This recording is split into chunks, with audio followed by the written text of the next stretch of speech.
ये क्यूब का tyre inflator है। ये तकरीबन 2 साल पहले मैंने लिया था। यहाँ आप देख सकते हैं कि कुछ इस तरह से अभी ये हो गया है और अभी मैं इसको चार्ज कर रहा हूँ तो ये चालू नहीं हो पा रहा है। यहाँ पे बैटरी जो है वो चार्जिंग में थोड़ी-सी रेड होती है, फिर तुरंत ग्रीन हो जाती है, मतलब बैटरी की इश्यू आ रही है, तुरंत से चार्ज हो जा रही है, पर ये चल नहीं रही है, तो पावर नहीं मिल रहा। तो चलिए इसको खोल कर देखते हैं। खोलने के लिए आपको क्या करना है, यहाँ पे थोड़ा-सा कोना में प्रेस करना है और ये वापस ऊपर निकल आएगी, ठीक है। प्रेस आप चाहें तो कोना पे आपको इसको फँसा के थोड़ा-सा ऐसे दबाव डालना है, जिससे कि ये पूरा का पूरा बाहर आ जाएगा, ठीक है। क्यूब का टायर इन्फ्लेटर पीछे से ऐसा दिखता है। ये काफ़ी आसानी से खुल गया, कोई नट या स्क्रू पीछे में नहीं लगा हुआ है। बस यहाँ से इसको दबा करके खींचेंगे तो ये पीछे का कवर इसका बाहर आ जाता है, आराम से बाहर आ जाएगा और इसको लगाने समय भी बस ऐसे दबा देना है तो लग जाएगा।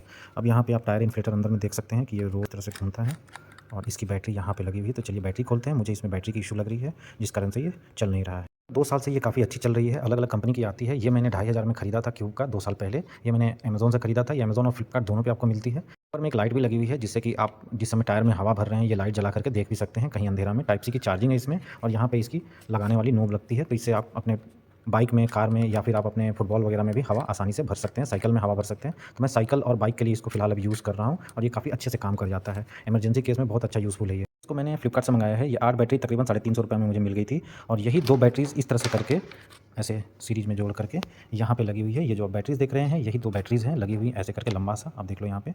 और हमने बैटरीज़ को इस तरह से अलग कर दिया है। ये उसके ऊपर ब्लैक कलर की एक कोटिंग चढ़ाई गई है, जिससे कि शॉर्ट सर्किट वगैरह ना हो। तो इसको पहले मुझे खोलना पड़ेगा। इसको चलिए मैं निकालता हूँ अच्छे से और फिर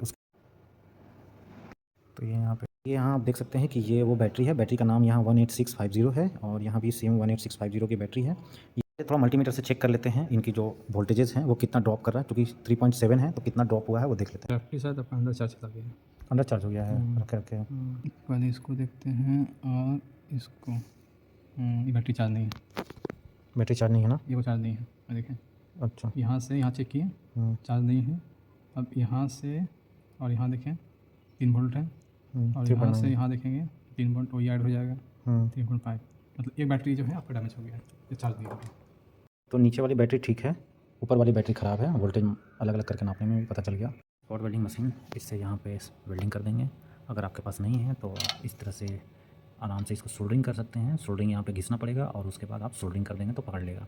अगर आपके पास स्पॉट वेल्डिंग कर दिया है, यहाँ पीछे साइड में आप देख सकते हो कि स्पॉट वेल्डिंग मैंने किया है। फिर उसके बाद यहाँ पे मैंने किया है, थोड़ी सी बर्निंग की साइन है यहाँ पे और फिर मैं आगे कर रहा हूँ। सबसे ज़रूरी है कि आपको यहाँ पे नेगेटिव पॉजिटिव का बहुत अच्छे से ध्यान रखना है। पीछे साइड में ये नेगेटिव है, उसका ये पॉजिटिव है, इसका पॉजिटिव इसका नेगेटिव के साथ यहाँ पे बिन करके ये सीरीज में ऐसे करके जाएगा और इसका जो प्लस वाला साइन है पॉजिटिव है वो यहाँ पे आके इसमें आपको करना है। जब भी आप खोलेंगे तो आपको ध्यान रखना है कि किस तरह से आप कनेक्शंस पहले थे और अगर आपको नहीं ध्यान में रख पाते हैं तो आप फोटो खींच लीजिए, जिससे कि आपको अंदाजा मिले। खासकर नेगेटिव और पॉजिटिव का साइन को बहुत अच्छे से आप करिए, नहीं तो शॉर्ट सर्किट हो जाएगा। जैसे ये नेगेटिव और पॉजिटिव गलती से ये दोनों वायर टच होंगे आपस में तो ये अचानक से शॉर्ट सर्किट हो जाएगा। तो वो आपको बहुत इस तरह से हमने सोल्डिंग कर दिया है।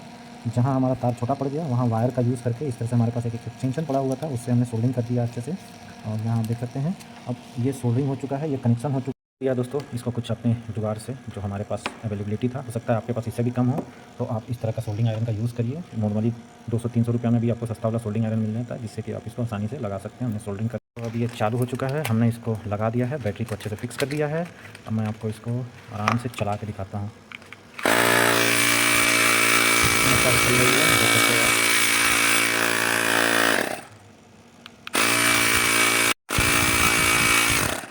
तो पूरे अच्छे से पैक कर देते हैं। अभी हमारा रेडी हो चुका है।